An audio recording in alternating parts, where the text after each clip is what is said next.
The warnings had been there for days, but this southerly was different. Meteorologists tracked a deep, swirling low-pressure system in the Tasman Sea, its energy promising more than just a cold snap. As it gathered momentum, forecasters warned of a perfect storm, multiple elements converging for maximum impact. Wellington watched as the storm's path shifted south, putting the city directly in its crosshairs. The air grew heavy and still, an unsettling calm before the chaos. Residents scrambled to secure homes and supplies, aware this was no ordinary winter blast. Civil defense urged, stay home, stay safe, prepare for the worst. When the storm hit, it struck with shocking violence. Winds howled like a freight train, rain lashed in blinding sheets. The southerly arrived not as a guest, but as an invader. Windows rattled, power flickered, and the city braced for a long night. The initial roar was just the prelude to hours of chaos and destruction. For Wellington and much of the North Island, the true test of resilience was only beginning. The storm would push people, infrastructure, and spirit to their limits. The battle against nature had begun. The wind was the storm's primary weapon, unleashing hurricane-force gusts across Wellington. Mount Kaukau recorded gusts up to 193 km/h. Even the city's lower suburbs weren't spared. The deafening roar rattled homes, shaking even the sturdiest buildings. Roofs peeled away, trees toppled, and power lines snapped, leaving live wires thrashing in the storm. Fire and emergency crews raced from call to call, overwhelmed by reports of damage. In Nene, a massive tree was ripped from the ground, roots exposed, a symbol of the storm's raw power. Fences flattened, trampolines flew, and the city's infrastructure buckled. Transport ground to a halt, flights canceled, trains suspended, ferries docked. The iconic cable car shut down, isolating the capital by air, sea, and rail. Thousands of commuters were stranded, the city cut off and left to face the storm alone. Wellington, famous for its wind, was pushed to its absolute limit. The wind's fury left a trail of destruction that would take days to fully comprehend. As the wind raged, relentless rain turned streets into rivers. Drains overflowed, gutters backed up, and the saturated ground could absorb no more. In low-lying areas, the deluge escalated into a crisis within hours. The Hutt Valley was hit hardest. Waiwetu Stream burst its banks, flooding Naenai. Cars vanished beneath brown water, homes were surrounded, and families faced evacuation. Residents waded through knee-deep contaminated water, clutching what they could carry. Many said they'd never seen flooding on this scale. The storm's threat came from above and below. Floodwaters brought a new danger: contamination. Overwhelmed wastewater systems forced untreated sewage into the streets and onto beaches. In Lyell Bay, storm surge and sewage left roads coated in foul-smelling sand. Authorities warned, stay out of floodwaters, now a toxic mix of rain, sewage, and debris.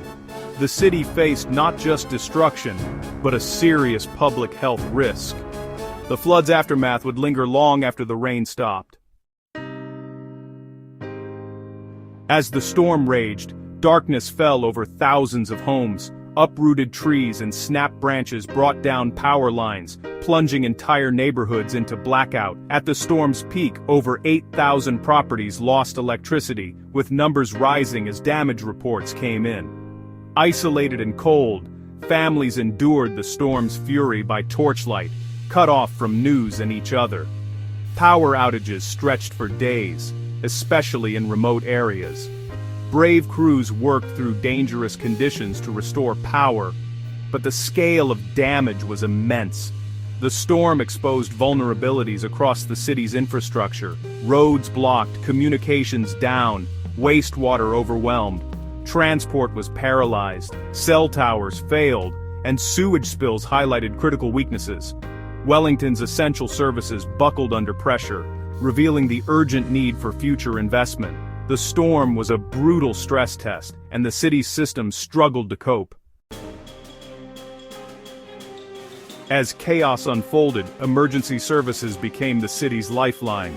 Fire, police, and paramedics faced one of their busiest nights ever, responding to hundreds of storm-related incidents. In Wellington alone, dozens of urgent, life-threatening emergencies kept crews racing through the night. Firefighters rescued families from homes with torn-off roofs and waded through floodwaters to evacuate the vulnerable. The Emergency Operations Center coordinated the multi-agency response, prioritizing critical incidents and deploying resources. Dispatchers fielded frantic calls, making split-second decisions as the crisis evolved.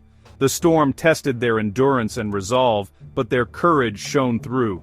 Their efforts prevented an even greater catastrophe and kept hope alive through the darkest hours. Wellington was the epicenter, but the storm's reach was national. States of emergency were declared in 6 regions, granting authorities extraordinary powers to manage the crisis. Rural communities and provincial towns faced the same relentless wind and rain. In Wetarapa, 256 mm of rain fell overnight, turning streams into torrents. Cape Turnagain saw gusts of 240 km/h. Wanganui faced flooding and road closures, isolating entire communities. Emergency teams checked on stranded residents, while locals showed remarkable resilience. In Taihape, a farmer cleared a mudslide with his tractor, rescuing trapped motorists. Across the country, people looked out for each other, refusing to wait for help. As the storm moved south, Canterbury braced for impact. Christchurch faced fresh warnings and new damage. Even as Wellington began to recover, the storm's destructive journey was far from over. The nation stood together, bracing for whatever came next. As dawn broke, the storm's devastation was revealed. Streets littered with debris, rivers of muddy water, and landslips scarring the hills. Residents emerged to assess damage, beginning the long process of recovery. Official warnings remained. Floodwaters were still contaminated and hidden dangers lurked in debris and downed power lines. Civil defense urged continued caution. The immediate threat had passed, but secondary hazards remained. The weather improved, but forecasts warned of more rain for the South Island. Wellington could start its cleanup, but the national emergency was not over. Insurance claims surged, and engineers began inspecting infrastructure for damage. The financial and emotional cost would be immense. The cleanup would be a marathon, requiring sustained effort from all. The storm's impact would be felt for months to come. Recovery had only just begun. Amid destruction, the storm revealed the best of human nature. Neighbors checked on each other, offering shelter and help as floodwaters rose. Spontaneous acts of kindness, ferrying the vulnerable to safety, sharing food and power, became lifelines. Social media buzzed with offers of help and updates, while informal cleanup crews tackled local streets. As the rain stopped, people emerged with brooms and shovels, clearing debris together. The storm became a shared ordeal, and recovery a shared responsibility.